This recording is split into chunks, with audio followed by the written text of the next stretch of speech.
Start off with housekeeping. Just to introduce myself, my name is Jesse Cosme. I'm going to be facilitator for today. Let me get the PowerPoint working. There we go. I'm going to be your facilitator for today. I'm the Community Outreach and Training Coordinator for Urban Health Partnerships. Relly Lozano Cantu, our Health and Community Development Program Manager for UHP, will be a co-facilitator and really taking on a lot of the technical support. So if you have any technical issues, please feel free to message her and she'll help. Cecilia Stewart, our Activate Overtown Community Liaison, is going to have a welcoming message for us. And then Nerlandi Joseph from Legal Services of Greater Miami, Tenants' Rights Attorney and Family Rights Attorney, is going to be here for legal support. If you have questions, you can message her directly and she'll be able to give you some guidance on that. Also, I wanted to note that this webinar is going to be recorded. We will be posting it on YouTube after the fact for people to be able to gain insight to all the resources that are shared. Beyond that, we have a very tight agenda with a lot of great community partners sharing a lot of different things that they're doing. I ask that everyone tries to keep their microphones mute at all times unless you're speaking. We'll try not to mute people. We want to make sure that people have the ability to mute and unmute themselves. But if we do hear some background noise, we may go ahead and mute you in order to just facilitate the call. Also, if you have the capabilities, if you're on the Zoom call, feel free to use the gestures or use the comment box to share any comments that you may have. If you get disconnected, just try to jump back on. If you have any issues with that, you can always email us, email me after the fact. My email is there, jesse@urbanhp.org, and I can send you over the recording with the contact information from all the partners so you can reach out for any additional information. Additional to that, we'll have some interactive polls throughout, and you will only be able to access the interactive polls if you are if you're on the Zoom call. So we encourage you, if you're watching right now on Facebook Live or anything like that, to join on to the Zoom call. Additionally to that, feel free to take a break at any time. We know this is going to be a lot of information, about an hour and a half we'll go for this call. We do have a 5-minute break worked in around 7 o'clock. So to drink water, get a mental health break, use the restroom. But if you need to take a break anytime before then, please feel free. If you're already registered for the event, you will be sent the follow-up information. If you're not registered, just again, send me an email and I'll send it over to you. All our host organizations are really committed to supporting all the respective communities here. And within the spirit of that, we understand that Miami communities are made up of people with diverse backgrounds, nationalities, and who speak different languages. Right now, we're doing this broadcast in English, but we do have live interpretation in Spanish and Haitian Creole. The number is down at the bottom of the slide. Thankfully, thanks to Marv Language Services and their interpreters, I'm going to take a break now to allow them to say on the Zoom call what I just said in English, in case there's anyone here that would need those interpretation services.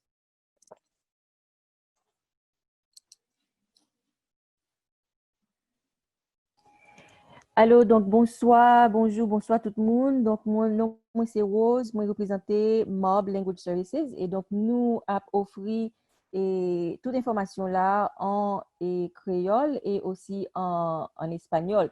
Et donc, si nous t'avons des interprétations en créole, tant pis, nous appelons dans le numéro ça 305 330 6101.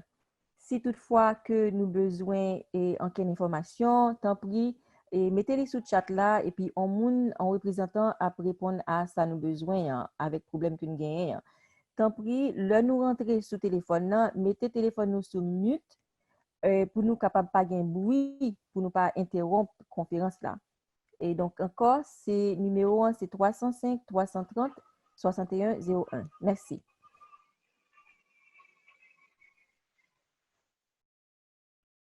Buenas tardes, mi nombre es María Angélica, trabajo con MARP Language Services y hoy vamos a estar ofreciendo servicio de interpretación en español. Es un gusto estar aquí creando un espacio multilingüe para nuestra comunidad. Si ustedes desean tener acceso a la interpretación en español, pueden llamar con su teléfono al número 305-330-5740 y les pedimos el favor que cuando llamen, por favor, pongan su teléfono en silencio. Muchas gracias.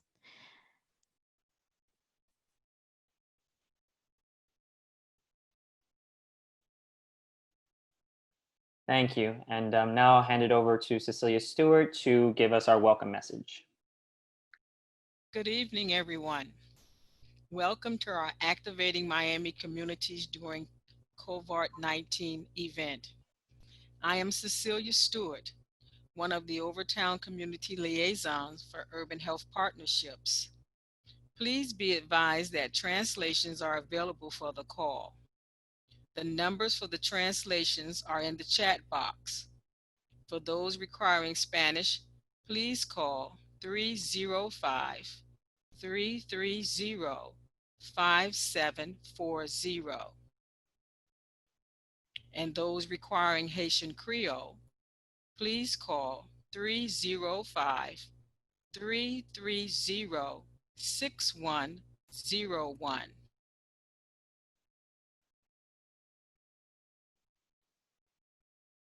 This event has been put together by Urban Health Partnerships in collaboration with the Community Justice Project, Healthy Little Havana, New Florida Majority, Overtown Youth Center, and the Village of Allapattah YMCA. We are hosting an interactive webinar to inform people about the COVID-19 resources and advocacy opportunities available to the communities of Allapattah, Little Havana, and Overtown. However, many of the resources that we will discuss may be available to people beyond these communities. In this webinar, Mackenzie from New Florida Majority will lead us off by talking about the great work their climate justice team is doing with tracking food and testing sites. They will also prepare us for the upcoming hurricane season. Next, the Community Justice Project will discuss housing and renters information along with available resources. The Village of Allapattah YMCA will discuss immediate help for families in need for financial assistance through their economic relief program, followed by the Overtown Youth Center, who will briefly discuss their re-employment program. Afterwards, Little Havana will discuss the work they have done to ensure accessibility within the Little Havana community. Finally, Urban Health Partnerships will discuss the resource guide, which we have created as part of our Activate Overtown project, along with other ideas to address accessibility concerns for the Overtown community, as well as the importance of the census. We will keep everyone on mute until each organization is ready to receive questions. If you are online, feel free to type any of your questions in the chat box. Again, translations for the call are available. The numbers for translations are in the chat box. For those who are on the phone needing Spanish, please call 305-330-5740. For those needing Haitian Creole, please call 305-330-6101.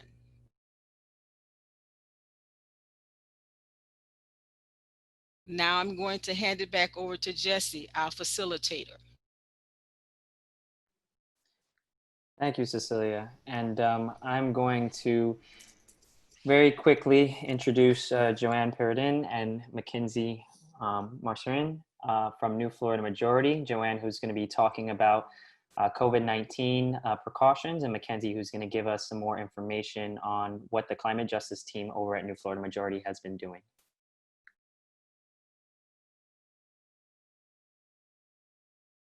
Thank you, Jesse, and I want to thank all organizers of this special event tonight for having us on this platform and share with everyone some of the work that we're doing and where we're headed with this upcoming hurricane season, and where we're also trending with the COVID-19 pandemic.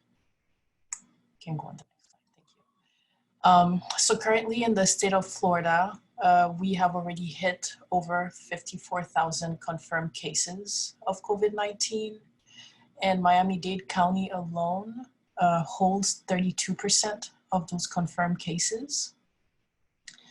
And unfortunately, we're not really seeing a lot of progress with regards to the recovery of those who have unfortunately been affected by COVID-19. In Florida, we have over 17,000 total cases that have been confirmed, and still we are dealing with close to 16,000 active cases.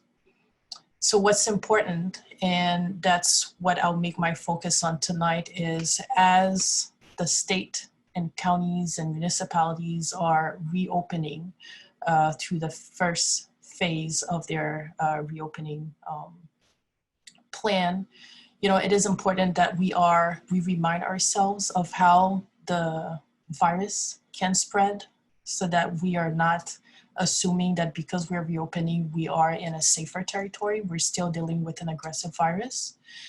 And what can we do at home and with others living with us to make sure that we're still protecting each other and coming up with strategies in the event someone in our household would get infected. So first, starting with how the virus spreads. So this is just a reminder. This virus mostly spreads from person to person, especially between people who are in close contact with one another. So that's within 6 feet or less, especially when you are in a confined space.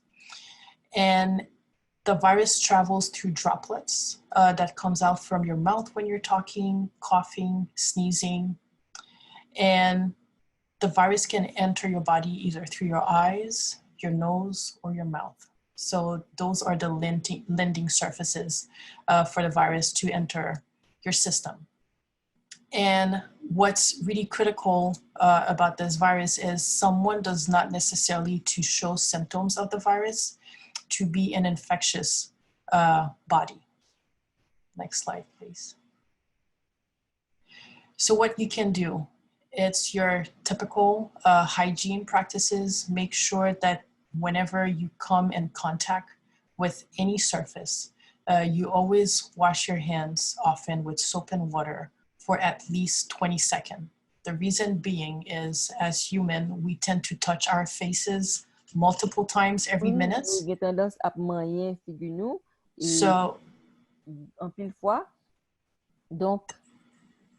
so there's still the possibility for the virus to enter your system if you touch your nose, if you stick your finger, you know, in your nose, or touch your eyes, or your mouth. So in addition to washing your hand, make sure that you avoid close contact with people who are sick, and also to other folks who may not be sick. So do not assume that someone is not sick, just practice safe behavior. Also maintain a distance of 6 feet or more between yourself and other people at home and outside of your home. Cover your mouth and nose when around others, just so that you also protect those who are around you. Cover your coughs and sneezes. If you're using a tissue, make sure that you throw that tissue in a trash can after one single use. Always clean and disinfect surfaces around you and at home. And monitor your health. You know, you could have the virus, not know that you're carrying the virus because you don't have any symptoms. So always make sure that you're keeping track of any changes in your symptoms. So that includes if you're getting an increase in body temperature, so potential fever, especially at night, because that's when the symptoms tend to come out when it comes to body temperature, any change in your respiratory rate, are you having difficulty breathing? And then if your throat is getting drier, if you're having an increased rate in coughing. Next slide, please.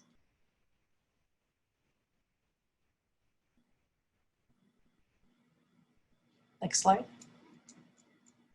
All right, thank you. Now, you may be living in an apartment building. If it's an old building, there's probably not an elevator in the building and you have to use the stairwells. In that case, try to make sure that you utilize the stairwells when it's not crowded or when there is not like a high traffic. If your building apartment has an elevator, avoid getting in crowded elevators. Make sure you have a mask on when you get in the elevator because an elevator is a confined space. If you have access to stairs and you're able to go up a couple flights of stairs, use the stairs instead of the elevator. That would also be like a little workout for you if you're into that. Avoid touching any surfaces in the hallways in your apartment unless you really have to. And once you get home, make sure that you wash your hands with soap and water for at least 20 seconds. Next slide, please. Now, if you're sharing your unit with relatives or roommates, continue to practice everyday preventive actions. This is so that everyone has this as a routine because you don't want to be playing around with this virus. It is really aggressive. If someone gets ill at home, and let's say if you live in a 2-bedroom apartment, make sure that the sick individual automatically puts on a mask and make sure that they're being isolated in 1 bedroom. So do not share that bedroom with the sick individual. If you have a 1-bedroom apartment and multiple folks live in that apartment, try to arrange yourself so that the sick individual stays in the room. So you're pretty much secluding the virus from spreading across the remainder of the apartment unit.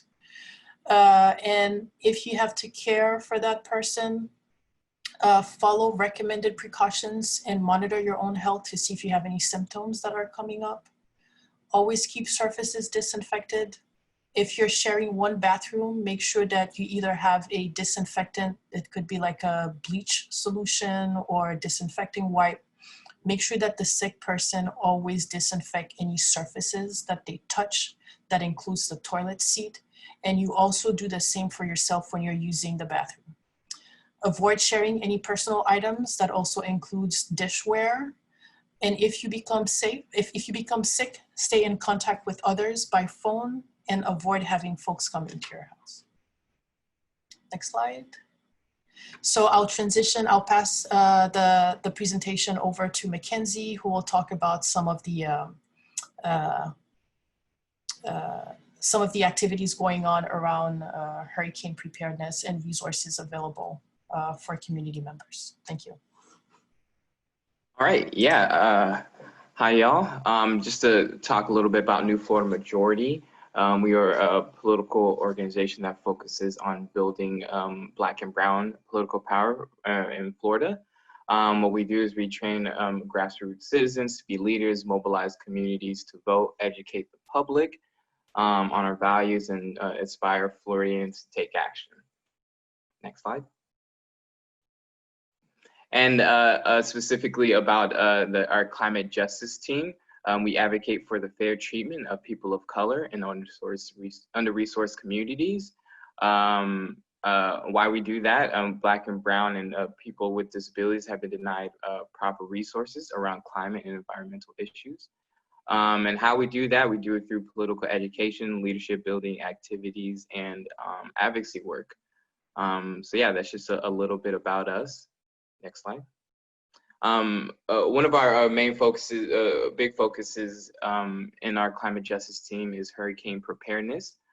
So just to set the scene for hurricane season in the era of COVID-19, Florida is in the middle of a public health and economic crisis right now.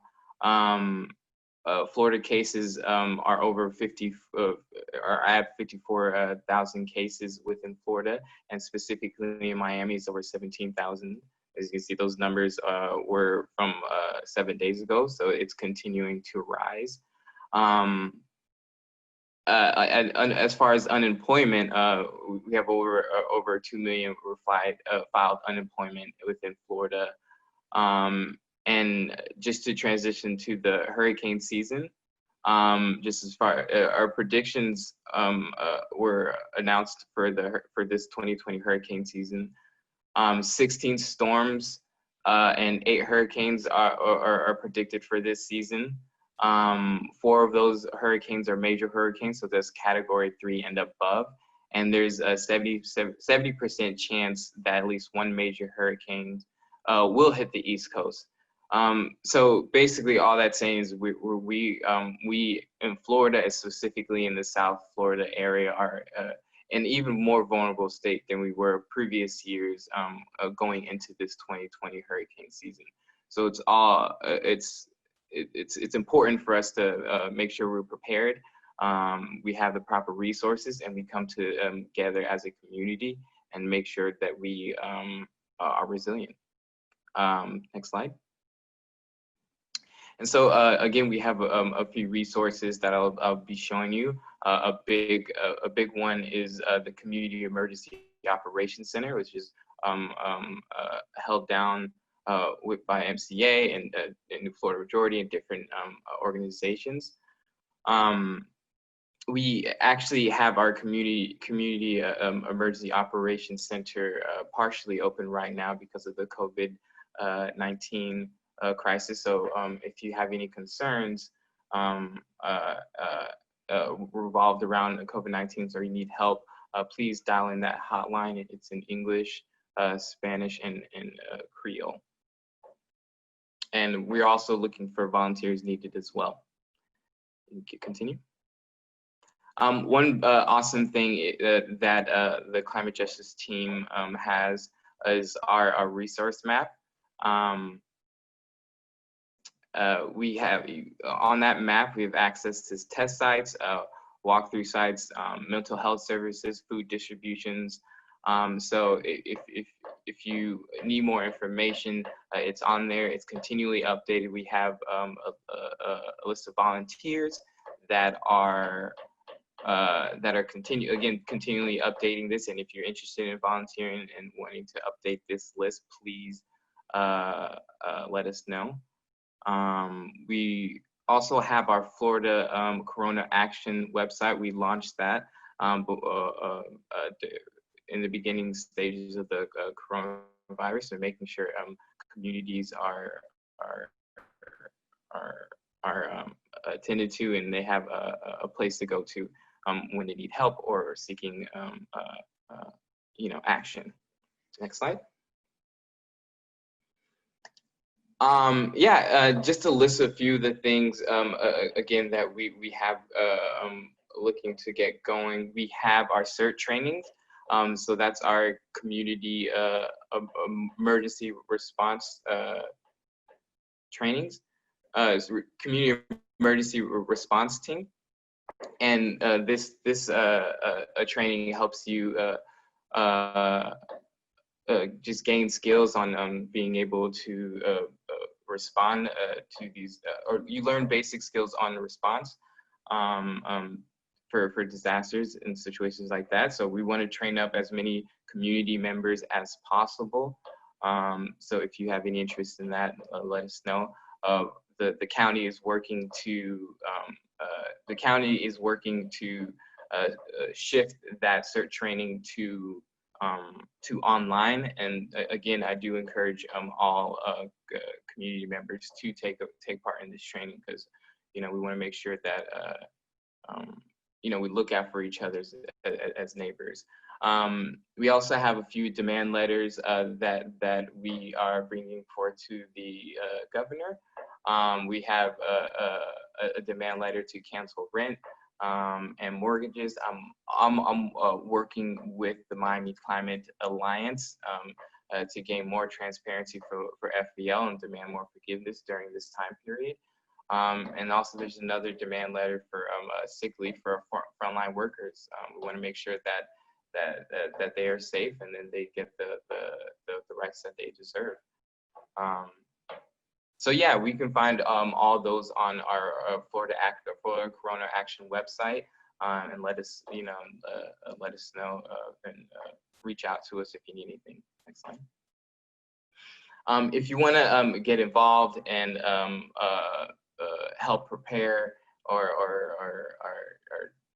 do some additional work, we do have our disaster resilience working group.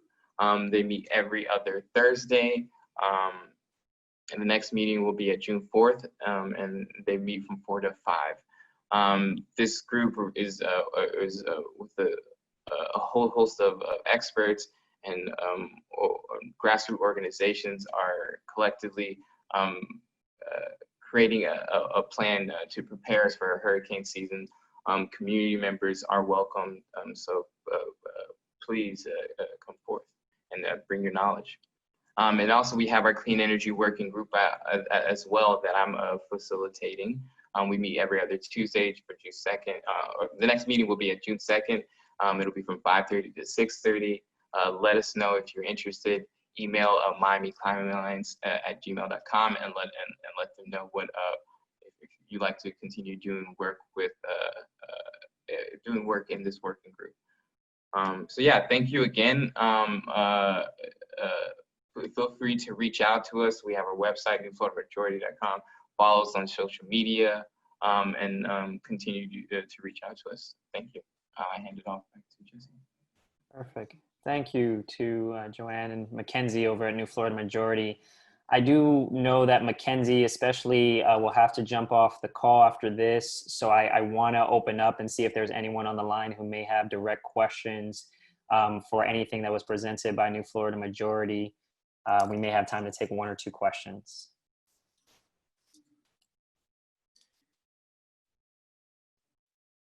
Okay. If not, again, all the information is here. We'll be sending it out as well. So we encourage you to get involved with all the things laid out by Mackenzie over at New Florida Majority, and we'll move on to the next.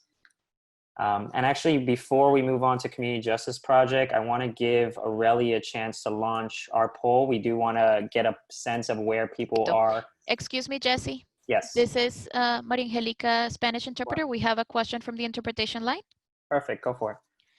Sí, señor.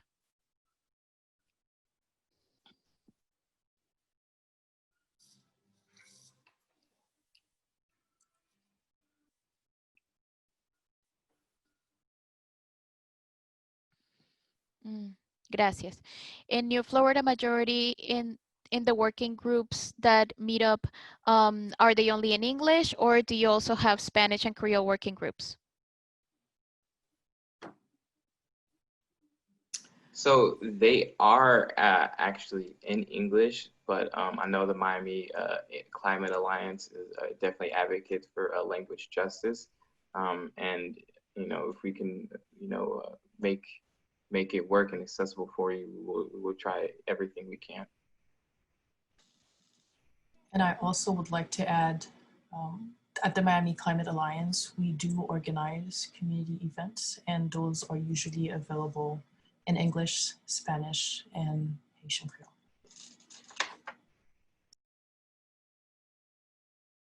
Perfect. Thank you, Maria Angelica. Okay. Aurelia, did you want to try to launch the poll before we have Alana? And maybe another question will sneak in? I think it's not gonna let me. I wanted to ask if you could try. It might be something that the Facebook Live might be limiting. Okay, that may be the case because it's not giving me a poll option on my end.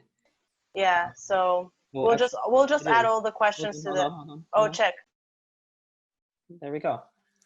Can you all see the poll? Yes. They didn't give it to me. Yay. Okay, so if everyone can take an opportunity to just fill out the poll telling us what Miami community you live in, if you live in a Miami community. If not, you know, indicate so. If interpreters on the interpretation lines, if people on the lines want to indicate to you and you want to notate it, that's fine. If you can keep that tally for us, that'd be great.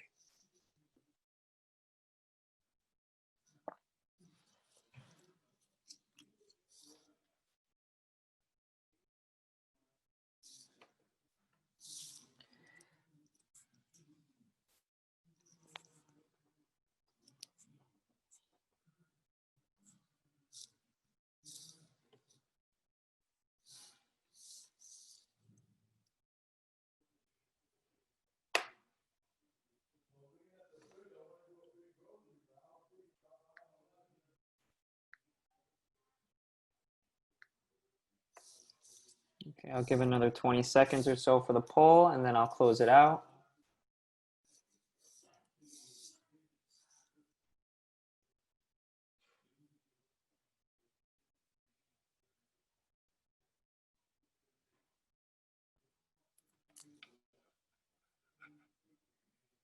Okay. Oh.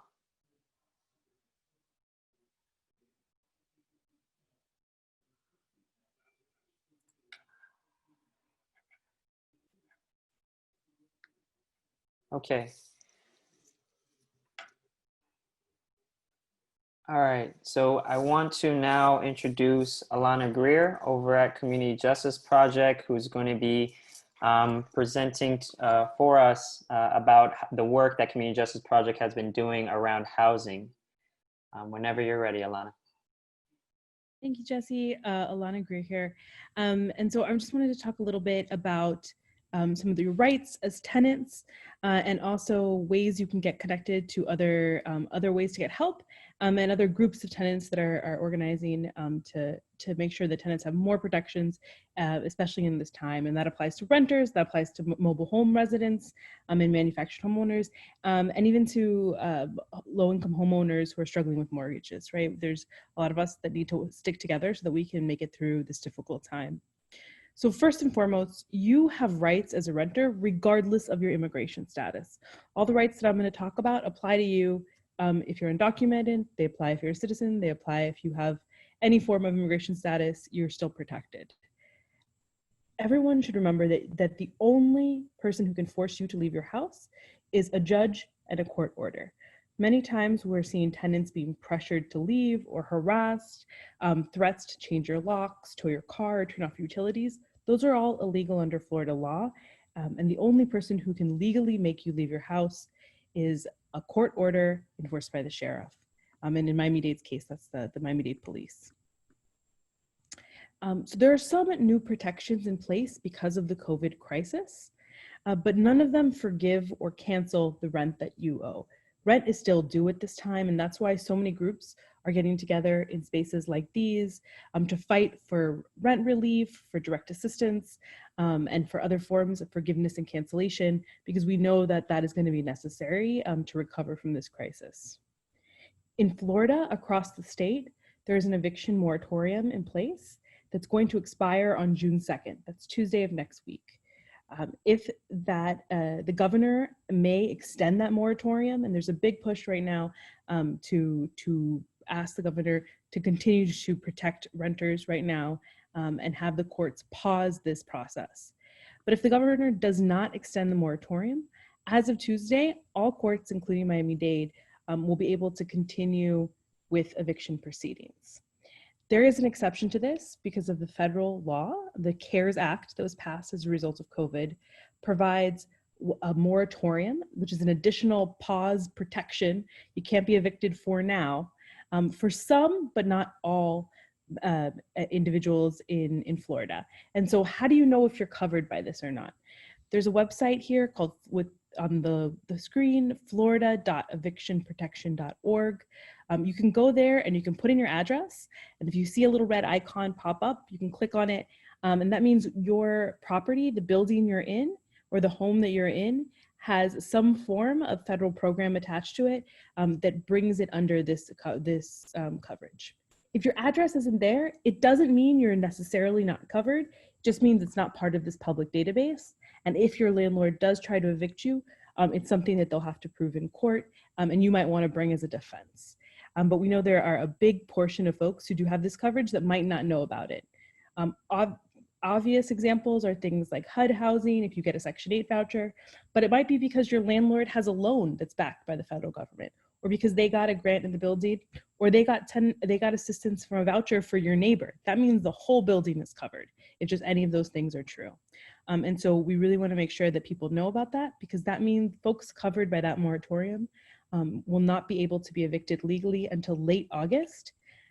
When your landlord does begin to that process, they'll have to give you a 30-day notice, which is much longer than the usual notice under Florida law. And they won't be able to charge you interest or late fees between now and the end of July. And excuse me, between March and the end of July. So many people we know are unable to pay their rent, the unemployment checks have not come through, your hours might have gotten cut. So what happens? What are the steps that a landlord might take if they're moving to evict you? So first, your landlord's going to send a letter. Will most likely be what's called a 3-day notice. It'll say you have 3 days to pay or leave. And if you're able to pay at that time, that should resolve the issue, but we know that's not the reality for most of us right now. And so if you're unable to pay, that doesn't mean you have to leave the apartment or the home at that moment. What it means is that the landlord then has the right to go to court and file an eviction if they'd like to. If your landlord does go to court, and file that eviction, you'll receive from the court a document called a summons and complaint. And when that comes, that starts the timer for 5 business days. And it's really important. If you get either of those documents, I really want to stress how important it is to contact legal services. Their self-help page is up here where you can apply for services, and their phone number will be at that site as well. And Nerland is on the line here today to help us as well. Really important at that point that you reach out for support. It is vital that you respond in writing to the court, which you can now do online or in person. And in Florida, what is requested of you is that you either pay everything you owe into the court registry, or you make a very specific request for a hearing. And that hearing has to be about what is owed, whether that amount of money is correct or not. And so we have attorneys who can help you with that at Legal Services. And there's also every Wednesday here in Miami-Dade, a virtual meeting called the Housing Participatory Defense Meeting. Even if you haven't received a document like that, where tenants are coming together to kind of provide support, and there's lawyers who can help you if you have specific questions. And so we know we need a lot more support for renters at this time. And there are folks like our friends in New Florida Majority talked about fighting for changes in the system, for changes in the law. And in the meantime, there has been some relief offered from our city and state government, city and county governments. You can go to miamidadeRentHelp.com between now and June 5th to apply for rent assistance through Miami-Dade County. Excuse me, Alana. This is the interpreter. Can you please slow down a bit and repeat the last website? Yep, and I'll type it in the chat as well. Thank you very much. MiamiDadeRentHelp.com. And this is a new site from the Miami-Dade County funds. You have to apply by June 5th, and it's for folks who have lost income because of COVID, who have received one of the notices that I talked about, who've received a written threat around eviction, and who meet certain income restrictions. And you can apply, and then there'll be a lottery. What we've seen is that there's more need than there is money available, but there is several $1 million in this fund, and we're hoping it will. So we really want folks who need it to apply and make sure your name is in that hat. And so really appreciate all the time you have. And if you have specific questions, Nerland is on the call here, and we're happy to help at the Wednesday meetings at the Housing Participatory Defense as well. And those are offered, we always have translation from the wonderful translators we have on today at those meetings as well. Thank you, Alana. And I want to now take the opportunity to open up and see if anyone has any questions around housing. Either here on Zoom, or if there's anything on the Facebook Live, or within the chats.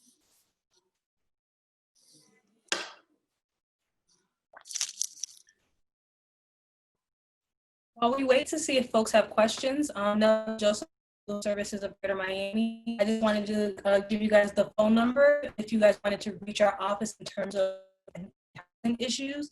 The number for legal services is 305-585-8255. 576-0080. And then we also have our website, legalservicesmiami.org. You'll go to the Get Help section and you'll be able to click a button to get an online intake, and someone will reach out to you and follow up.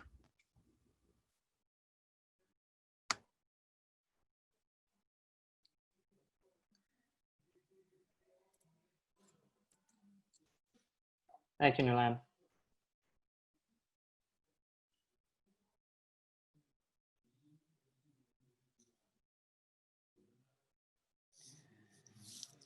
Okay.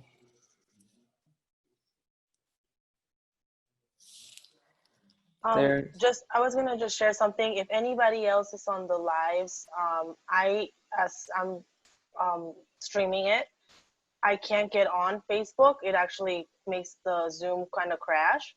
So if anybody on the lives has any comments or questions on there, just put them on the chat, please, for us. Yeah, Destiny gave us an all clear on Facebook. Thank you for that, Destiny. Okay, seeing no questions, I'm gonna move forward. Thank you, Alana. I've been on those Wednesday calls. They are very helpful for housing issues. So great. Now I wanted to call in Amelia, sorry. I have a bunch of chat windows open.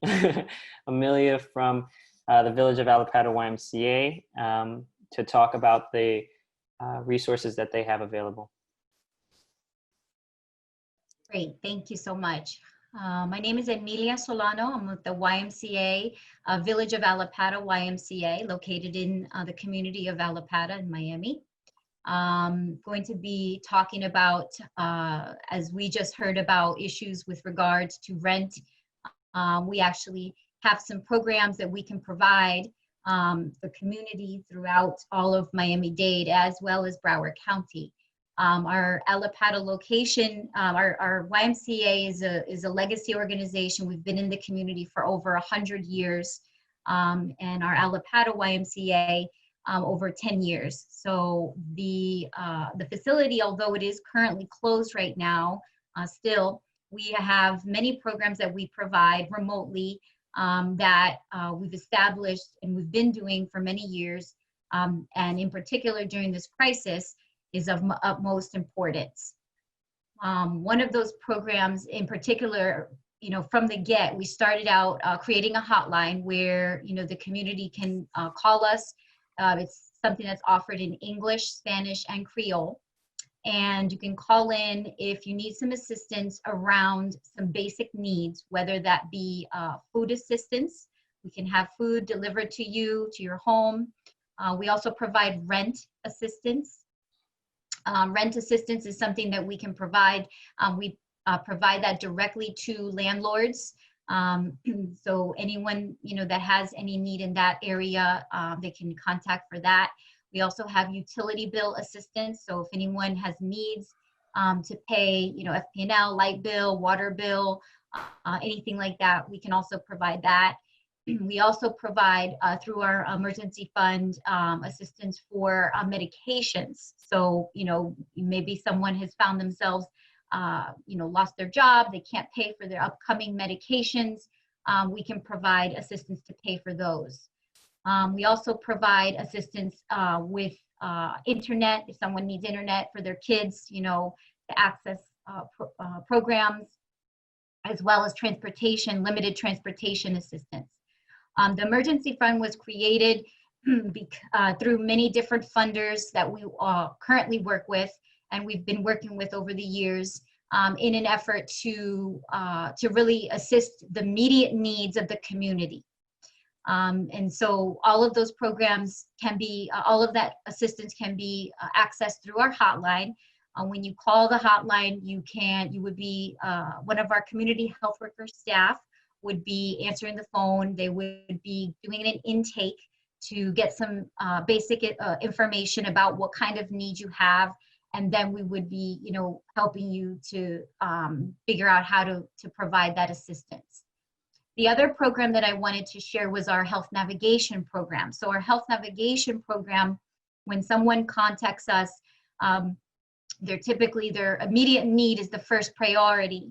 What we can do is, we try to address that first priority, but then we also have our health navigation program. That is a program we can offer for up to 6 months, between 4 and 6 months of time, where we actually have trained staff who will work one-on-one with someone in need, whether it be dealing with diabetes, their chronic illnesses, other chronic illnesses, dealing with issues of job security, food insecurity, any of those areas we can assist with, and look for more longer term solutions. So, if you're dealing with food insecurity today, we'll help you now, but then we're going to try to see what other resources throughout the county that we can help identify in a more long-term scenario. We also, if you look at our hotline website, you can find some other information through a resource packet.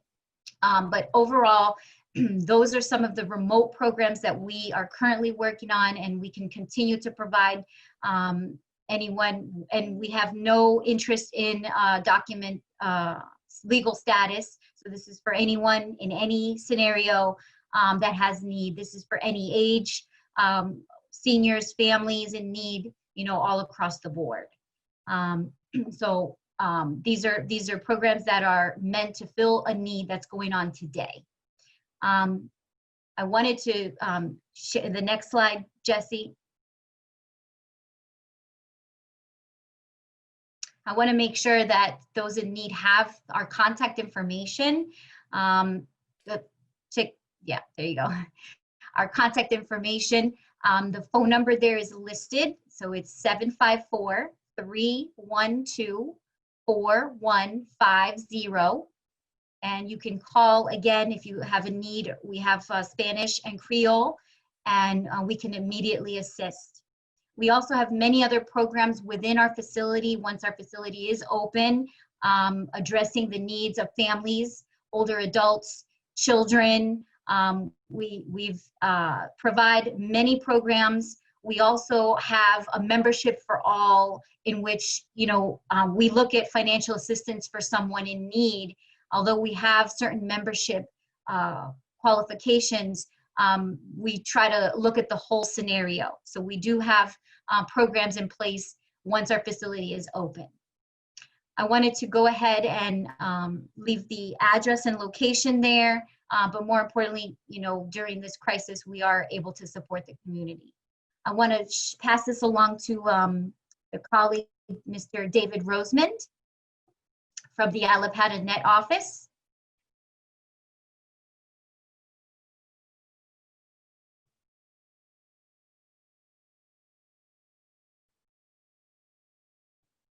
Maybe unmute.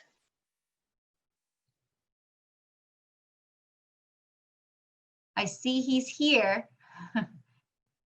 I'm having a problem unmuting. We can hear you now. Yeah, we can hear you now. Awesome. Hi, how are you? Can everyone see me? I see my name, I don't see myself. So. Yeah, I don't think we see your video. There we go. Oh, there you go. Okay, perfect. Maybe some light will help, huh? Let's see. Technology and the challenges of doing this from home. Hey, we're with you. Thank you for joining us. Oh, thank you for having me. Okay, let's move to, okay, this is much better. All right, excellent. Thank you so very much for having me here. Actually, Yadiel, he is a net administrator, and he's been working with you guys closely with providing information as to how the communities can weather the situation of COVID-19. And it seems to me clear that one of the things that we should be doing to assist the population that we are targeting is to make sure that as we help them with provision of food and health services and information, etc., that we also share with that community, with our neighbors, our constituents, the importance of participating in the census. As we know, the census is going on right now. This is the period of time when we do self-reporting. The census is available online at census.gov.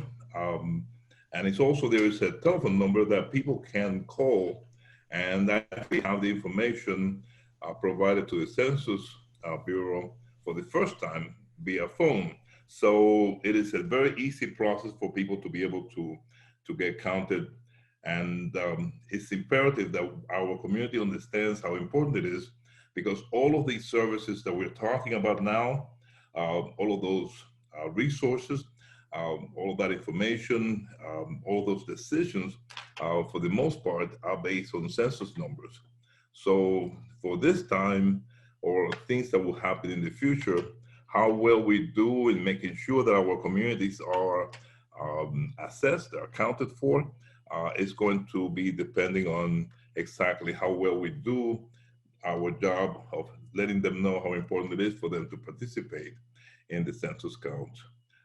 Just let me give you a little bit of a Census 101 information.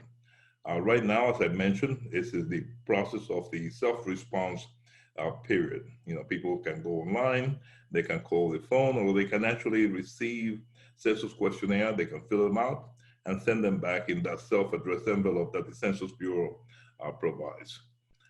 Beginning August, we are going to have, the Census Bureau is going to have enumerators going out into the communities, knocking on doors and getting the information door to door, kind of like the more traditional way of doing the census. We want to make sure that the highest number of households are counted now, prior to people having to go knocking on doors, so that we can be certain that we have the most accurate count possible.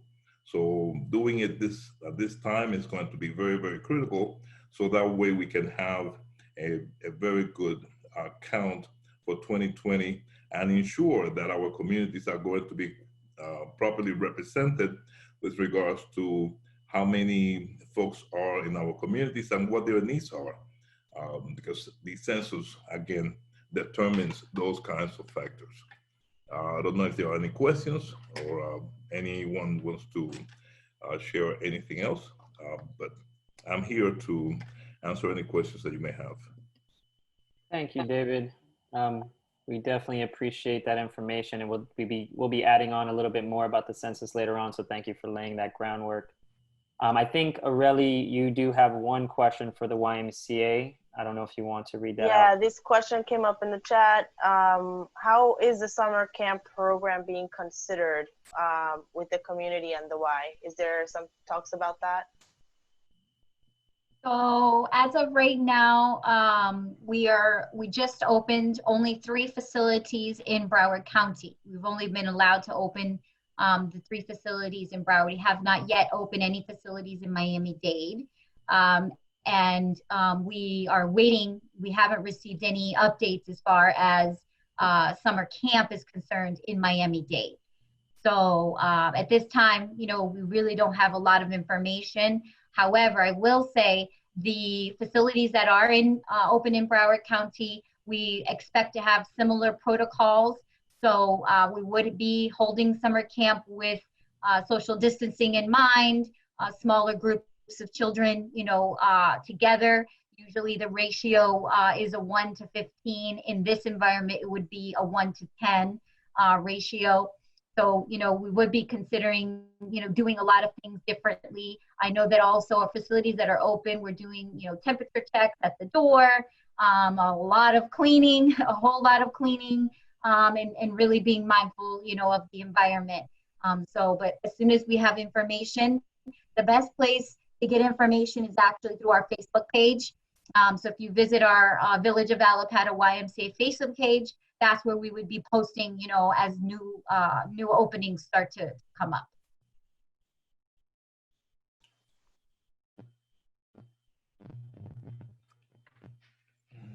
Thank you very much. Yes. Thank you, Amelia and Aurelie, for reading off that question. Any other questions for the YMCA from the interpreters or from Facebook Live?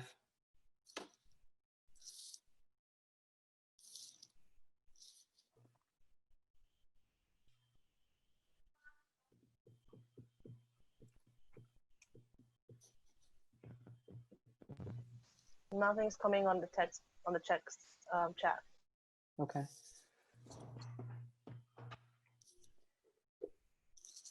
Okay.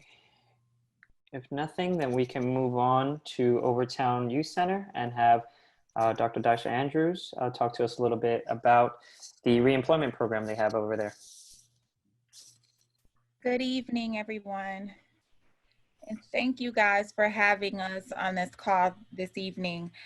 A little bit about Overtown Youth Center. For one, we are a youth development program that provides services to youth and families from kindergarten to age 25. A part of our family program is Eden's Place in partnership with the United Way of Miami. And one of the programs in there is the Miami Community Ventures job reemployment program. And so the purpose of that program is to assist Miami-Dade County residents with securing employment, those who are unemployed or underemployed. So anyone who is not earning a livable wage, basically, are those constituents that we want to be able to assist. And so this program is open to anyone of any age that is looking for any type of employment or employment assistance. So whether that is job searching, job placement, resume writing, so assisting with reviewing their resume and ensuring that it looks competitive for the job market. And then also helping them with that interview process. And if clients are in need of any wraparound services, the purpose of this reemployment program is to assist them for up to 1 year with wraparound services. That could be whatever services is going to be needed for that particular client to ensure that they are able to get employed and remain employed. So if that is Ubers to the interview, if there's a face-to-face interview, if that's clothing for the interview, if they're having housing issues, it's really difficult to maintain employment when you're unstable in terms of your housing. So assisting them with any housing needs. And then also providing them with referral services to other community agencies that may be providing services, financial services that Overtown Youth Center does not provide.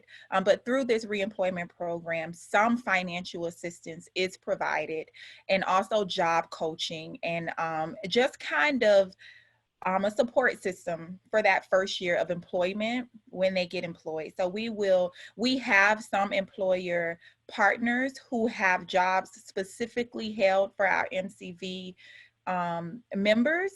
And so those are what we call our warm market partners, who said, we're going to offer you 4 jobs, send us 4 qualified people, and we will ensure that they get hired. So we do have some positions with many companies, Florida Blue being one, who's looking to hire over 40-something people in the next few weeks. And then we have some cold market employers who we don't necessarily have a relationship with, but we know that they have employment available, and we're looking to help match our clients or community members with that employment. And so we will assist from the beginning to the end of that process. This program is open for anyone that's 18 years and older, does not matter. Education background does not matter, because we come across jobs that require as little as a high school diploma and no experience, to those that may require a degree. And it's also a good program for those returning citizens who have had some issues in the court system or might have been incarcerated. They're not disqualified from participating in this program. We're looking to help all community members, and all of the jobs that we're helping these members find are living wage. So they're paying at least $13 or more to ensure that they're able to really maintain a living once they are employed. So you can reach us. Right now, we don't have any face-to-face hours in terms of our family support specialists, but you can definitely reach us by phone. You can reach us at 305, and I will type it in the chat as well, 305-349-1204, and you will be routed to the correct family support specialist. And you can also reach us if you go online to our website, you will be able to reach us there. And so that's overtownyouthcenter.org. And so I will also type that in the chat box. Perfect. Thank you, Dr. Andrews. We do have a question in the chat box. Francois is asking, are all these services open to people living in unincorporated Miami-Dade? Yes, they are. Okay, great. Any other questions, whether it be Facebook Live, in the on the interpretation lines, or anyone on the call who would like to ask a question on the Zoom call?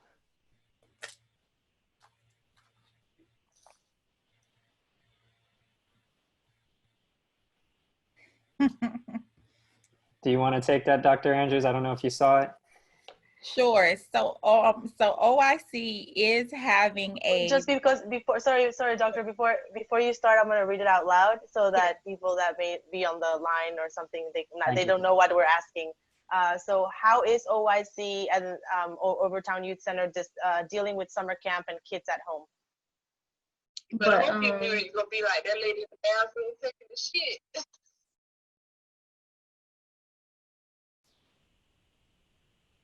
You can go ahead, Dr. Andrews. Hi. You're on mute.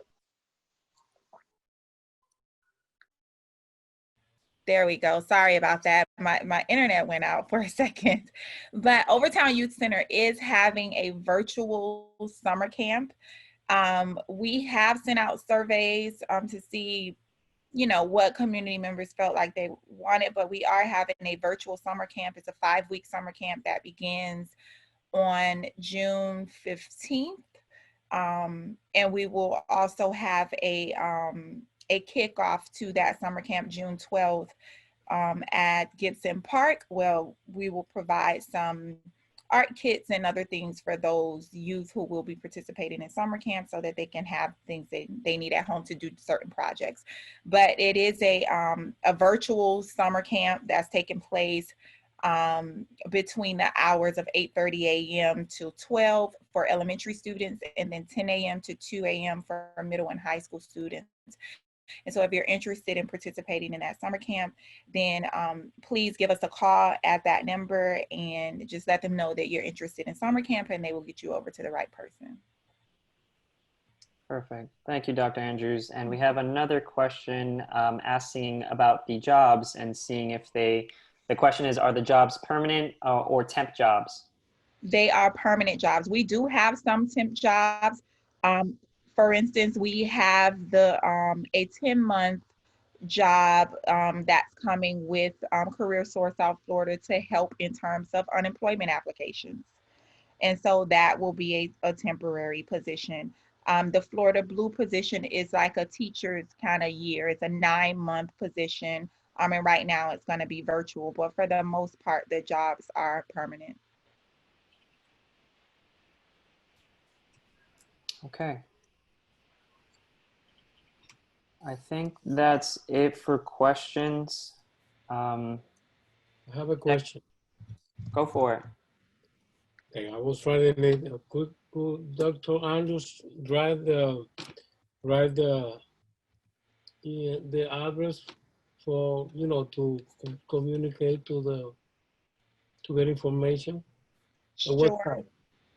Just put it in the chat, please. Now, did you want the email address or the physical address, just for clarity? No, I want the website. Oh, okay. Okay.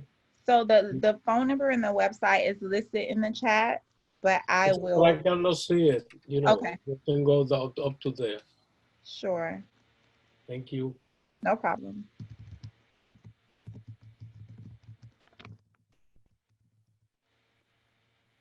Thank you.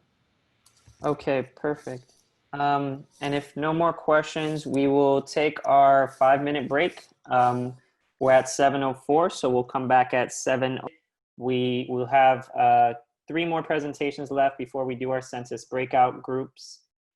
For those who speak, please be mindful that we have interpreters interpreting both Spanish and Haitian Creole, and they just to be mindful so that they can have the time to interpret to those lines. So pace yourself when you speak.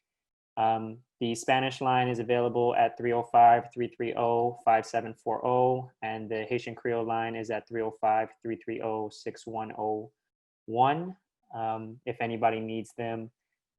Maria and Rose, do you want to repeat just the call information in Spanish and Haitian Creole?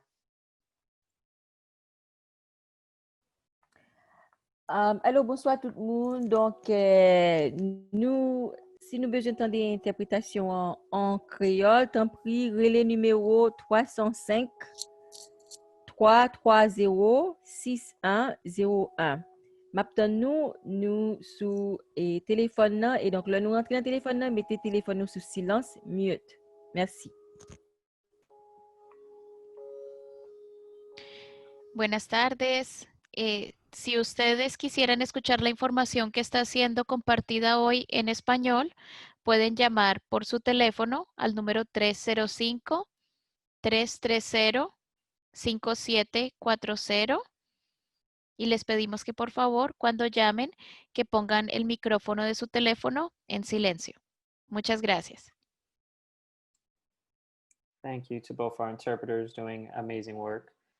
Right now you have in front of you a poll question that we're asking everyone to fill out just what Miami community do you live in.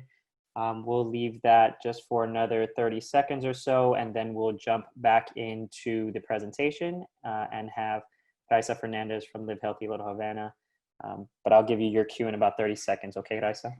Better.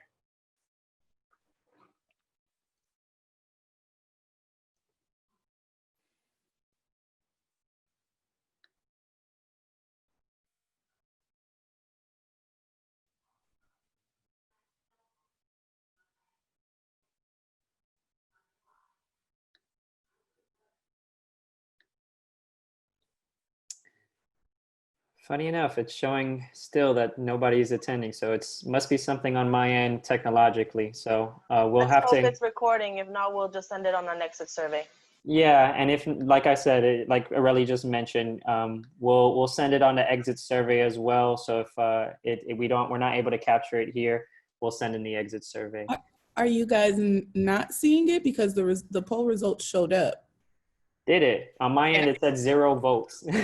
Oh, okay. Well, thanks for letting us know. I'll send you what it said. Thank you. Okay. And I'm assuming that Zoom is probably recording the data. Yes. So we'll be able to get it on the back end. Thank you, Shamil. But I want to now give the floor to Raisa Fernandez, board member and community member of Little Havana and Live Healthy Little Havana to present now. Hi, thank you, Jesse. Good evening to all. My name is Raisa Fernandez. I am a member of Live Healthy Little Havana and resident of this community for almost all my life. And I thank you all for being here and taking part of this discussion on activating our communities.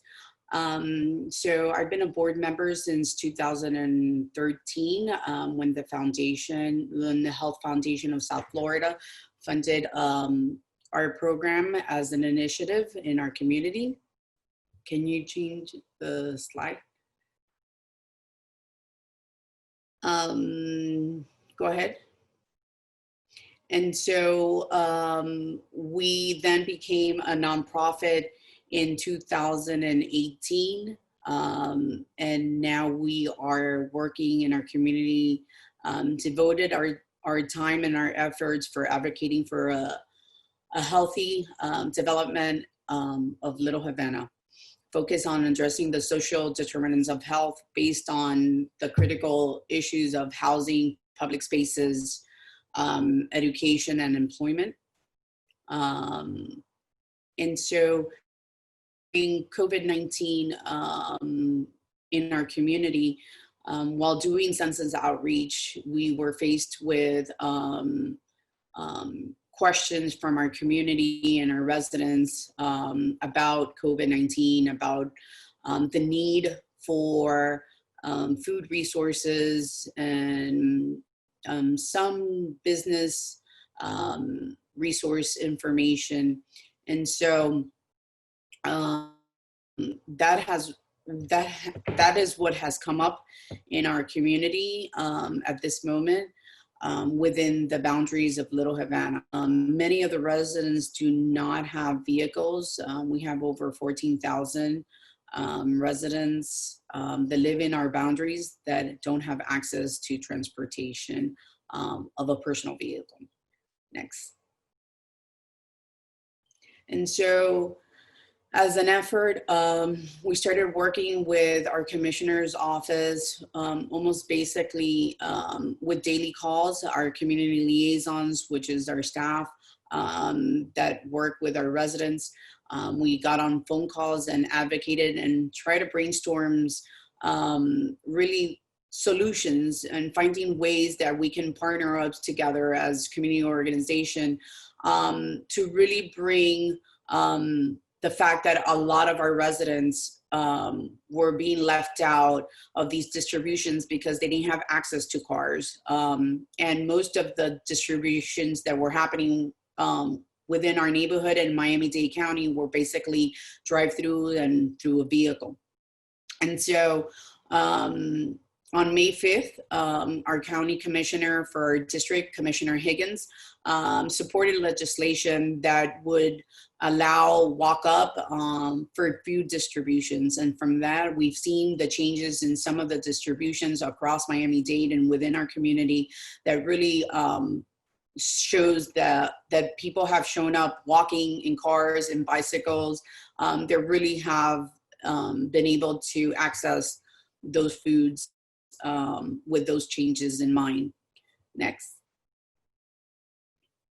And so our response with our community liaisons on the ground really have, we've done over 300 calls to our residents, and we distributed over 50 door-to-door within the areas of those distributions, because we saw that still a lot of those areas where the distribution were at in our community, a lot of people weren't coming walking up after we had advocated for that. And then so some of our community liaisons went out to the community and really knocked on doors, got the word out that these distributions were happening and that there was very little line for walk-ups. So that has turned, and there's more distribution happening through walk-ups. Over the last 2 weeks, we've collaborated with the Commissioner's Office and the City of Miami with over 22 events, almost daily from Monday through Saturday. There's 2 distributions happening at different locations during the week, one in the morning and one at 3 o'clock in the afternoon. And it's for really, we've never seen none of the commissioners really turn anyone around. So it's really an effort that if you need it, I'm pretty sure that there's no one that's going to be turned away, but it's been for our district at this moment, but kind of open to the community at large that might need it. Next.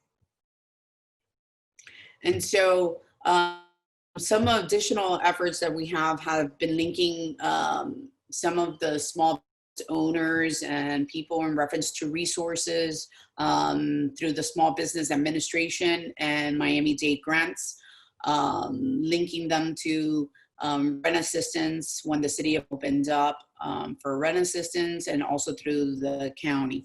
We're encouraged a lot of our residents to really take the survey for Miami-Dade Public Schools if their children attended Miami-Dade Public Schools, because it was important. I think that, when they send out a survey, I think it's important. It's just like the census. It's very important for our communities to be present in those surveys, because the planning for the 2000 2020 and 2021 school year really will depend on the answers to those questions of that survey. And as we see, it's a challenge. A lot of our communities, residents, a lot of the children are going to stay home for this summer. The limit that there is for our summer camps is I got a call today that it was going to be virtual. One of our summer camps that houses over 300 children of our community was going to be all virtual. And so that's pretty hard on our community that probably our residents are mostly working outside and are frontline workers in our community. And so we have this now, at least for my understanding, I have in my mind, like what happens to these children in community that stay home all day. And so I think that it's very important for us to take the surveys. So the decisions that are made within our institutions, we take that information from our residents and really make accessible to them. So sharing resources on social media, just like our Facebook Live right now, sharing constantly. We have to share information with each other, especially now as community organizers really working the groundwork in our communities. We have to share our information and share what we're doing and how we can better communicate with each other. So next. This is our information. We are located on 12th Avenue and Southwest 5th Street. Our information is there. We have, most of our workers are working from home, but we do have access to our social media, our emails, and if you have any questions, please feel free to contact us. And again, I want to thank you, UHP, and our funders, the Health Foundation, for really helping us during this time. And for all the partners that are on the call, you guys are doing amazing work, and it feels awesome to be a part of this team. Thank you so much, Raisa, and thank you for all you do and all that Healthy Little Havana does. I saw in the chat they had some great comments, really encouraging the work that you all are doing. Want to open now for questions, whether through the interpretation lines, Facebook Live, or anyone on this call that may have any questions for Raisa over at Healthy Little Havana.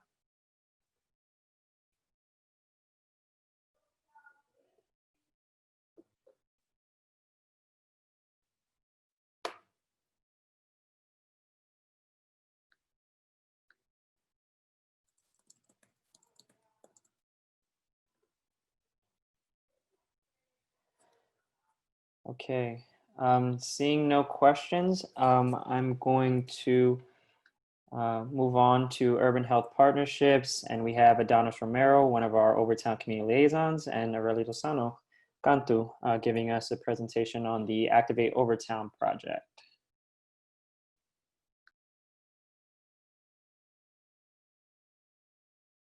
Adonis, you might be on mute.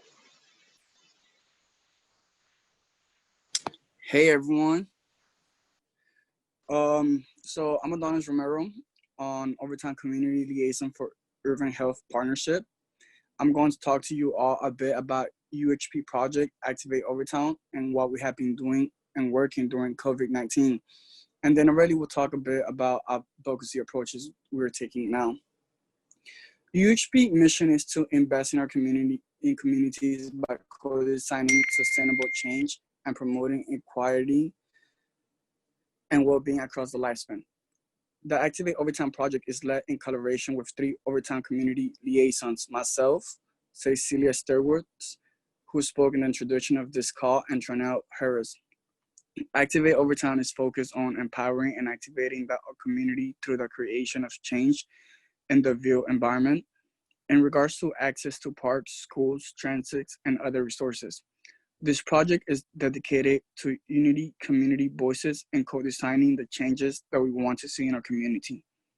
We shifted our efforts within Activate Overtown during this time, dealing with COVID-19 and its repercussions to better assess the Overtown community and best support the areas that need help us identify.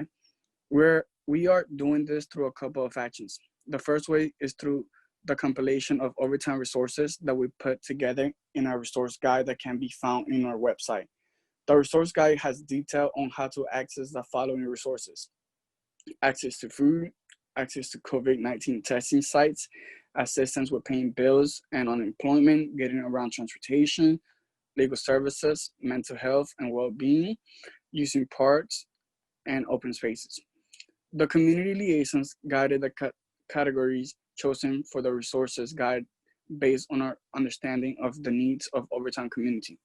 If you have any suggestions on additional resources that we should include in this guide, please let us know. We will continue to post updates on our social media at Irvine HP on Instagram and UH Partnership on Facebook. If you have any suggestions on additional resources that we should include on this guide, please let us know. Please feel free to share any ideas on the chat too. In addition to this, we have been thinking and drafting possible advocacy strategies to support the Overtown and other communities, which Aurelie will be speaking about next. Thank you so much, Adonis. And I gotta say that Adonis actually is doing community liaison work in Overtown, but he's also supporting a lot of food distributions across Miami. So thank you so much for everything you do. All right, so as we know, Adonis shared a little bit about an example of one of the access projects that Urban HP works on. We dedicate a lot of our time and effort to identifying how we can improve the built environment in ways that will benefit health, well-being, social cohesion, and just simply support our communities. And one of the big things in our vulnerable communities is that transit and mobility are always, there's always pre-existing inequities to those issues. Like one of the examples that I like to use a lot is when we go out east, we have a lot of scooters, but we don't have them in Little Havana, we don't have them in Allapattah, and we don't have them in Overtown. So alternative modes of mobility are not coming into our communities, and that's actually limiting the opportunities for our communities to stay mobile, go to work, be active and physically active, and be able to get around. But right now during COVID-19, the stay-at-home orders and the physical distancing have actually exacerbated and highlighted some of these issues. Next slide, please. And actually, no, Paul, before that, go back, sorry. So now Jesse's gonna help me launch a poll with a few questions. So please answer those questions when you get a chance. And I can't see it, so go ahead. Can everyone else see the poll? I just launched. Vehicle. So that means that at least 23% of the population of our communities are using walking, transit, or other forms of mobility to get around. And as you saw in some of the questions, we are wondering if the built environment and the spaces that we have around us are really designed for what we have to do now. So these are some examples over here in these pictures of things that people are already doing. So communities in Miami actually are already setting up some of these things. In South Beach, they already closed down a street, they basically closed it all down for biking and walking so that people can keep safe distancing. I think it's the city of North Miami Beach, I believe, they already passed put no push button for the crosswalks.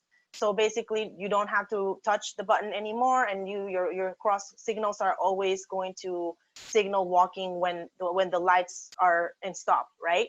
So these are things that are already happening. These are some example, but these are not cookie cutters, right? In each of our communities, something might work differently.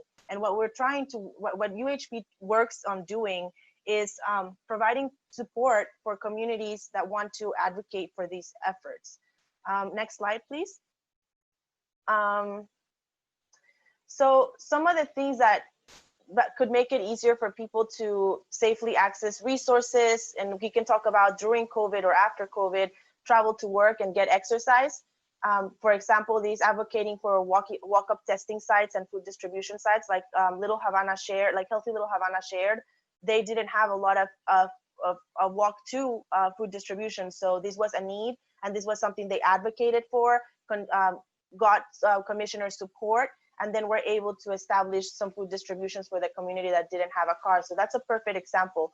Another one, like I mentioned earlier, the pedestrian signals or the no push crosswalk signals, right? Because that way it's easier for us to just make sure that we don't have to touch surfaces that we don't have to.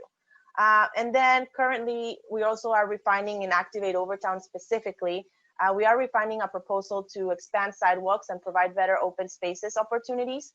So this is work that we're doing with the community liaisons, Adonis, Ms. Stewart, Ms. Harris, and the community, trying to like inform what community members want to see, like just thinking of those examples in the previous pictures and how does that apply to Overtown, and how does Overtown work with these modalities.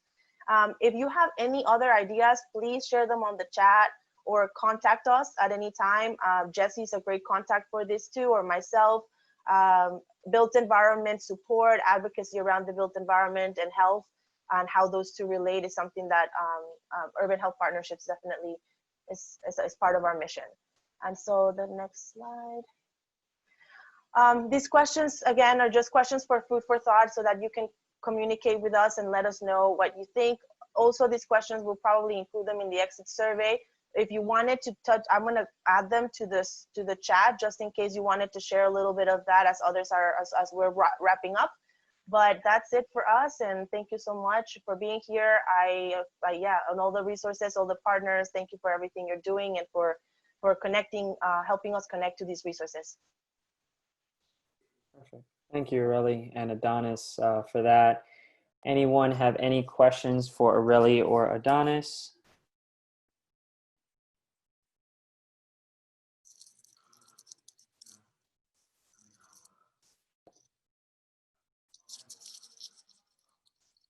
Go to the next slide, please, Jesse, so that we have our contacts.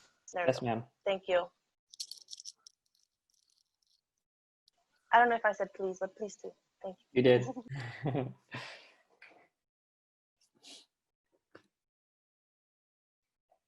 Okay, seeing no questions, we're going to go on to our last presentation by myself. So I'm going to be talking to you all a little bit about the census, which has been touched on. I forgot to introduce you. I'm sorry. You're fine. You're fine. and I think we have a last poll. Don't we have a last poll for this? We do. We do. Yeah.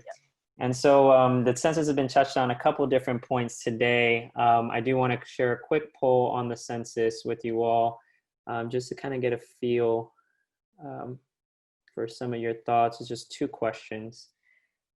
First one being, have you already completed the 2020 census? And the second one, if you haven't, what are the biggest reasons, or if you have or you haven't, it's more for your community. What are the biggest reasons you think that people in your community don't fill out the census?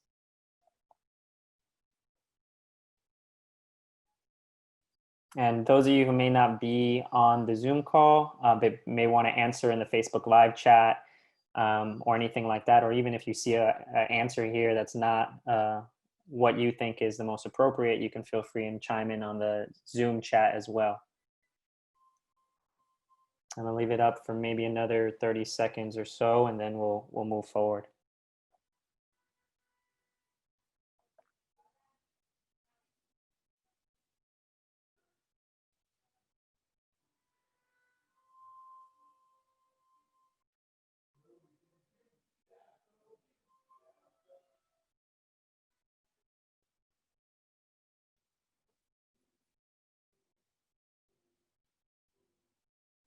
Okay.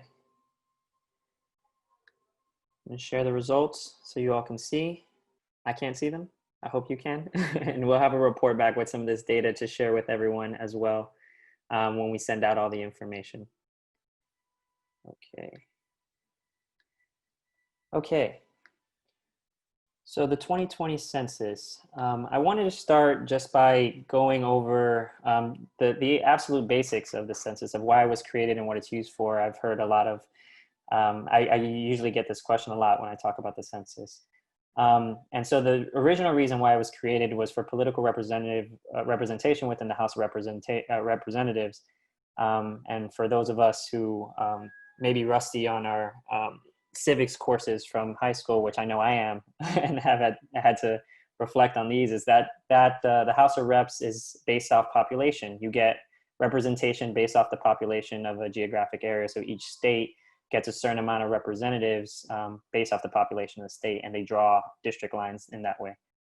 So that was its original creation. What is the census used for now? We've really expanded what it's used for. As you see, it's still used for that, but it's also used for a lot of other things that has been touched on this call, but I want to reiterate: school expansions and locations, knowing where to put schools and when a community needs a new school. Social services such as WIC, Section 8 vouchers, real estate development planning, which also includes public housing, safety and emergency preparedness expansion, which ties into a lot of what New Florida Majority was talking about with their climate justice team. They allocate the budgets for FEMA and other emergency response teams based off of the census numbers, and that's very relevant right now with COVID-19. Pandemics also fall within that. And then in general, healthcare access is also money is allocated to that based off of the census. I'm actually gonna skip these slides and move through a little bit, and I wanna go more towards fears and concerns and questions regarding the census. So these are some questions that we've gotten a good amount about the census that I wanted to answer. And then from there, we can kind of open up to any broader questions that may exist. Does the 2020 census ask about citizenship status? And the answer to that is no. The 2020 census does not ask you or if anyone in your home is a citizen. So not just if they ask you, but they don't ask if anyone in your home is a citizen. Also, are non-citizens counted in the census? And I think this was mentioned earlier also. Yes, everyone counts. Citizenship status, regardless of what it is, you are being asked to fill out the census in order to have these financial resources allocated and political representation allocated. Can my answers be shared with law enforcement or used against me? This is a very valid question. The answer to that is no. The law prevents the Census Bureau from sharing your information with any form of law enforcement. And there's some very strict laws with very harsh penalties around that.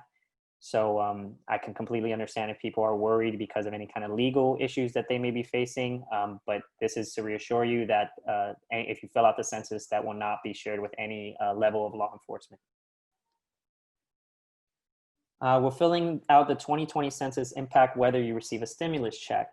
The answer to that is no. Your answers will not be used to impact any eligibility for any government benefits at all, including the stimulus package. What questions will not be asked by the Census Bureau? So you will never be asked for your Social Security. You'll never be asked for money or donations. You'll never be asked anything about party affiliations or anything on behalf of a political party. You'll never be asked for bank account or credit card account information. If anyone asks you for those things, it's fraud and you should not answer. If they contact you via email, phone, or in person for any of those things, you know right away that that's fraudulent and you should not answer. They are not with the Census Bureau. If I fill out the census virtually by mail or by phone, will a census taker come knock at my door? The answer to that is no. Door-to-door census takers will not be coming to your home if you've already completed the census.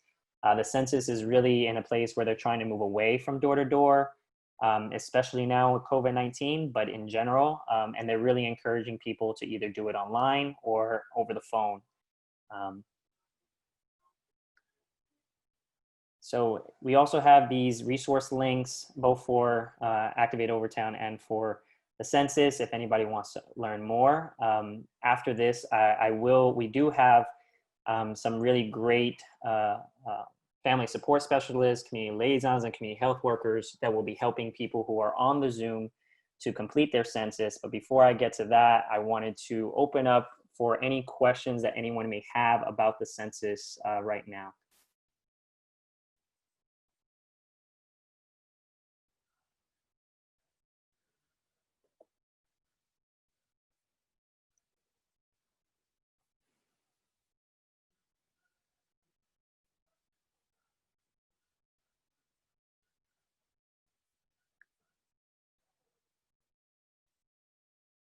Okay, seeing no questions, I'm going to move.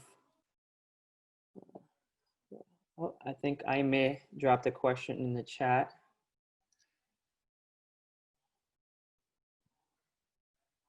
There is, yeah, I was gonna say that. Can you read that? So yes, yeah. So I'm gonna read it in English, but Maria, it's in Spanish on the chat.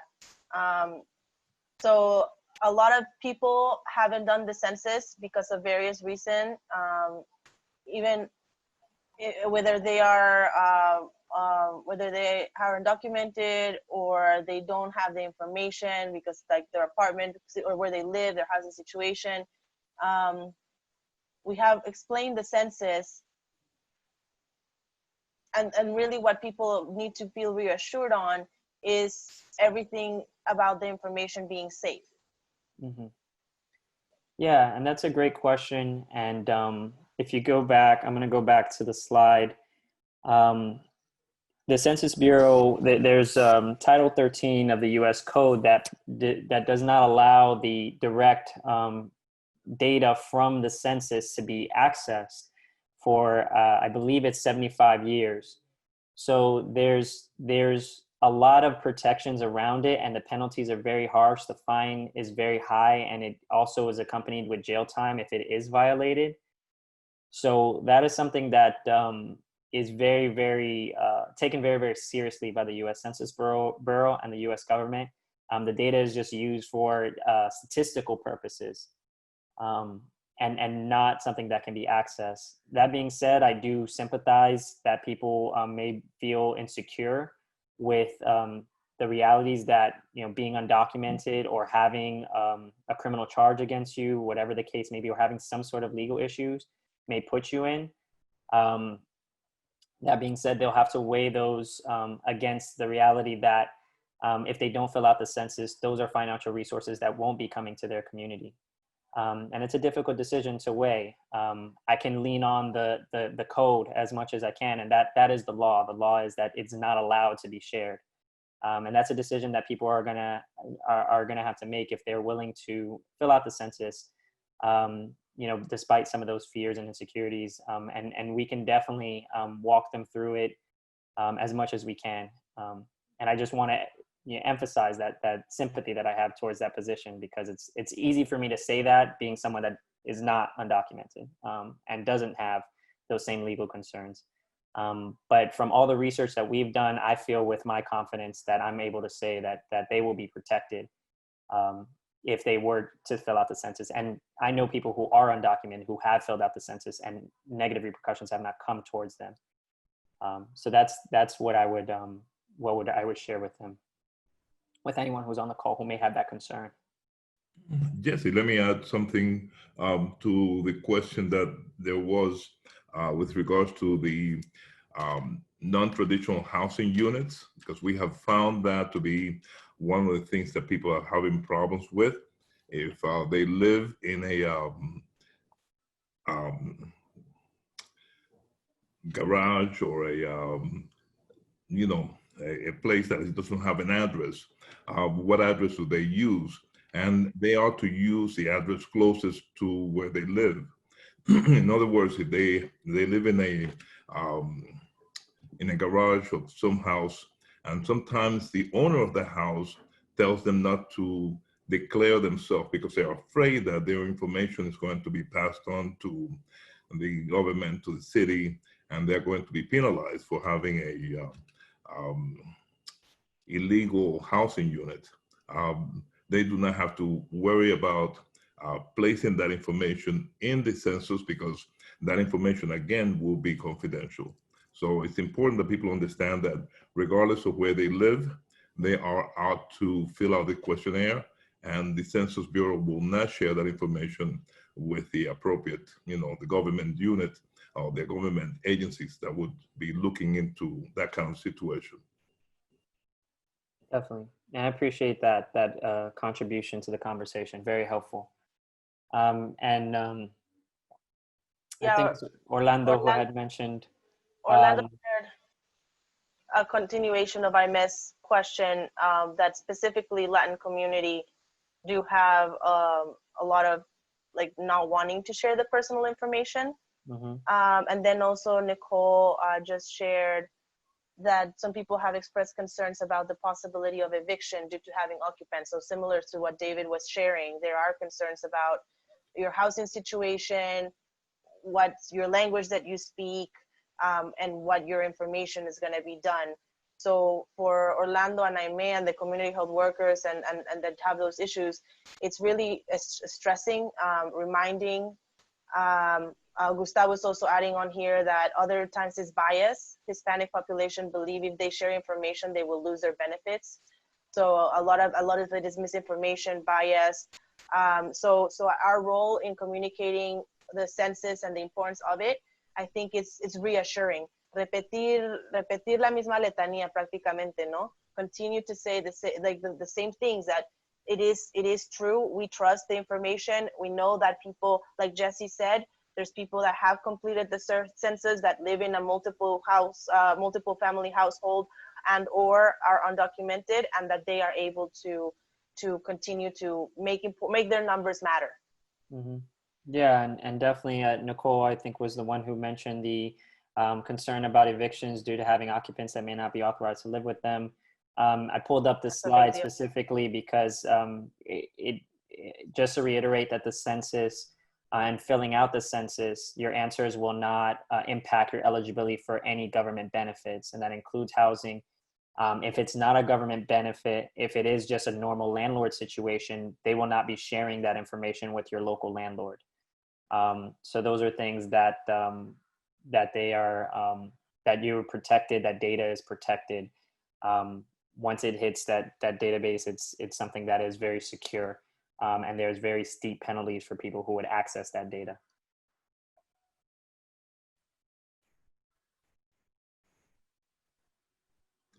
Yeah. Okay. Now I want to, if there's no more questions, and Orlando, I appreciate that comment as well, and reiterating that it is something that is a fear of a lot of people, and we definitely want to help people and walk people through that fear, because it's real in a lot of ways, right? People's what they could lose, what could be at risk, is very real. On one end, right, of possibly losing housing, possibly losing their right to stay in the United States. On the other end, also not filling out the census, there's real things to be lost there as well, right? There's financial repercussions and resources that come to those people in those communities right now during COVID-19, during a hurricane, all those things that if they do not fill out the census, those are very real repercussions that will not be coming resource-wise to them or to the community. So we're just... I'm sorry for interrupting you, because I just wanted to mention that just now we are having a problem between the city and the county because the city wants to be able to have a different kind of formula used to allocate the fundings that are coming for COVID-19. And should we, the city of Miami, have 500,000 residents or more, we would be receiving those dollars directly from the federal government. We are very, very short of that. So 2020 census is a critical census for those residents of the city of Miami. We should all be filling out the questionnaire, because the more people that are here, the more that those funds are going to be coming to our communities. Those are funds that we pay in taxes. They go up to the federal government and they come back allocated by census numbers. But for the city of Miami specifically, we are at that bridge of almost getting to that 500,000 residents. And if we hit that number, we will be able to get receiving those community development block grant dollars directly from Washington. And that's a critical issue that has been in the media. Yesterday, I think it was, that the mayor had a conversation about exactly what is going to happen with those fundings and the way that those fundings are divvied up. So we are in a critical moment where the census needs to be taken very, very importantly. And everyone should know that their census participation will be strictly, totally confidential. Thank you. Thank you so much, David, for sharing that from your insider perspective. We really appreciate that. So definitely want to now take the time to, and just to reiterate some of the thing that- just one other comment, sorry, a cool comment I hadn't heard. Nicole is also sharing, and Nicole will be a Catalyst will share probably our next one of these, but she's sharing about ancestry. So I don't know, that Census can also help us connect the dots about the history and lineage. Imagine giving a gift to our future generations of helping connect the dots, especially communities of color, communities that have been displaced. That's an important piece I didn't even know. So thank you so much, Nicole. Yeah, thank you for that. And now as we wrap up, what we'll have now is anyone who wants to stay on and fill out the 2020 census with the support of our great Overtown Youth Center family support specialists, YMCA community health workers, and Live Healthy Little Havana community liaisons. You can definitely stay on. Actually, before anyone jumps off, what I want to allow some time for the Overtown Youth Center family support specialists. I'm not sure if it was Valerie or Deborah who was going to, but just introduce what that means. What is a family support specialist?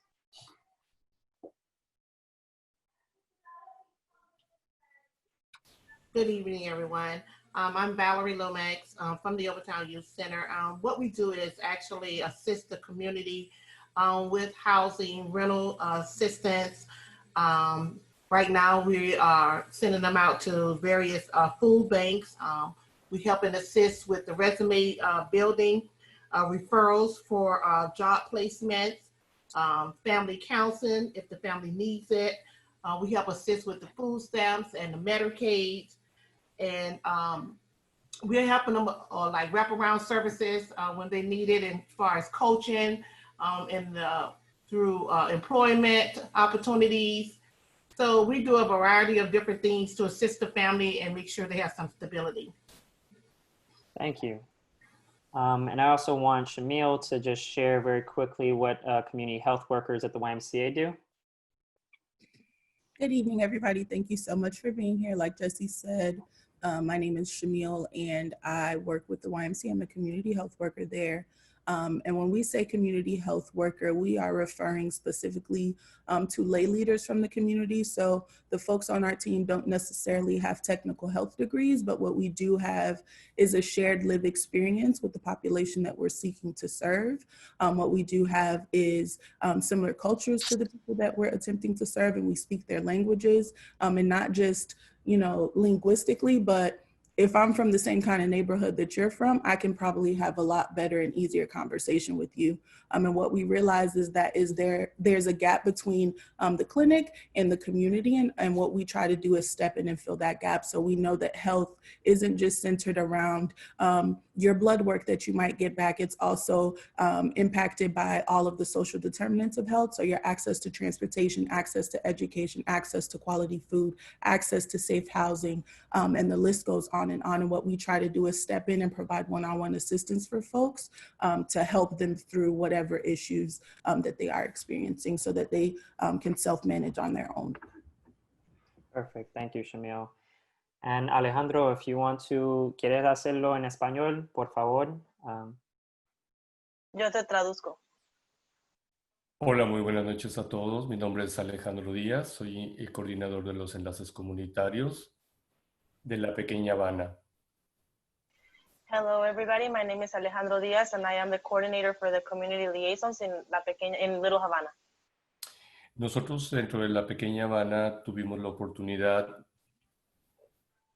de hacer un trabajo bastante arduo con la información del censo. So we've been working diligently in Little Havana, working around informing people about the census, calling people, informing them about filling out the survey. Y esa oportunidad que tuvimos de comunicarnos con muchos residentes dentro de la Pequeña Habana también nos ayudó a darnos cuenta de la necesidad que estaban pasando por lo del COVID-19. So when in doing this work also, they learn a lot about the community, and in doing census work in this time, they've also been learning about the COVID-19 effects happening in Little Havana. Y hemos seguido trabajando en tratar de informar en nuestras entregas de comida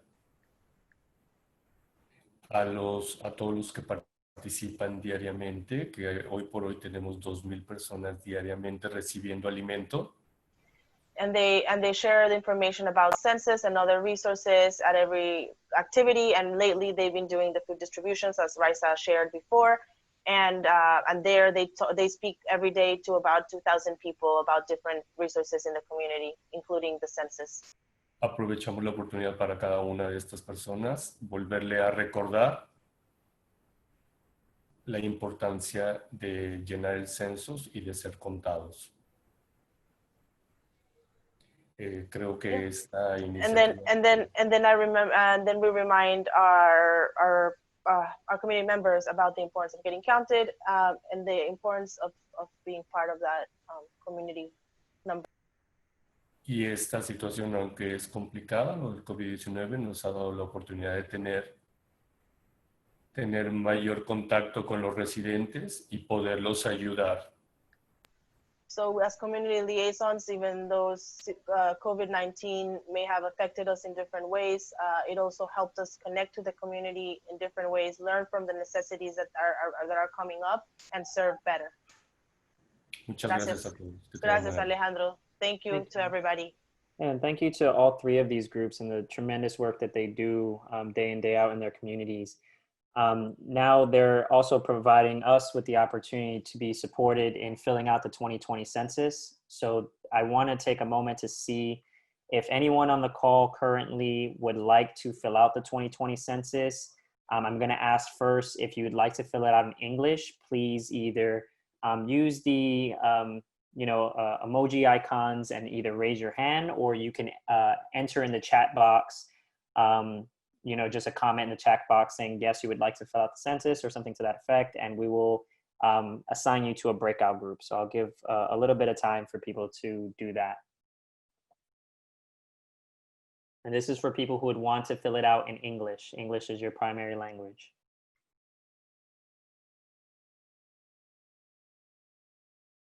And also those of you who may not want to fill out the census, please, you're welcome to drop off the call. We're wrapped up. We will be sending out all this information, the PowerPoint slides, and as well, we're going to upload this video to YouTube and share the link with you all so that you can share wide and broad to your communities. And if you know people who want to fill out the census who may not be on this call, we'll provide the contact information for all three of these groups for you to reach out to get more information about the census and support in filling it out. So I just want to also welcome anyone who is not looking to fill out the census. You can drop off now.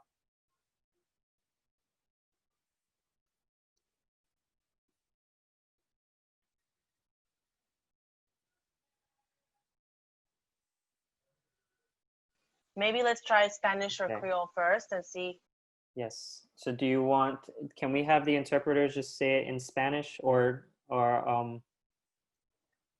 Gustavo, if you'd like to ask in Spanish, actually? Okay.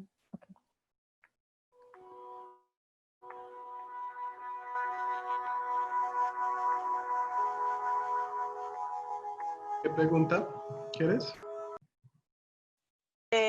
Nada más comentarle a la gente que si quiere, bueno, pues ya lo digo yo de una vez.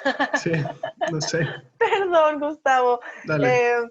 Que si están ustedes interesados en completar el censo con apoyo de los enlaces comunitarios y los trabajadores de salud de Ulahuay, por favor levanten la mano o díganos en el chat o díganle a su intérprete para que podamos moverlos a un grupo. Por favor. Et donc, en créole, si il y a quelqu'un qui t'a aimé remplir forme recensement avec groupe communauté santé YMCA, il doit arrêter dans ligne pour capable et mon expert ça va aider nous pour nous remplir recensement.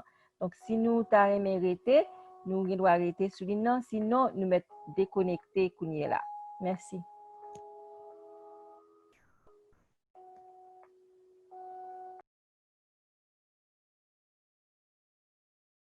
Nope, I'm not getting a lot. I'm not getting anything. It sounds like we may not have to have a breakout. So did everybody answer? Yes, I completed the census. That's a valid question. Yeah. Yes, I know, because I'm wondering, maybe everybody completed it. I completed it. I completed the census, and I surely sat my roommates down so that we could do it together. Count it all together. Yeah. But thank you, everyone, for joining us today. I know we went over time. Thank you all for hanging with us. We'll wrap up and we'll send out everything after the fact. Is there any lingering questions hanging behind there, or I wasn't sure if someone was jumping in?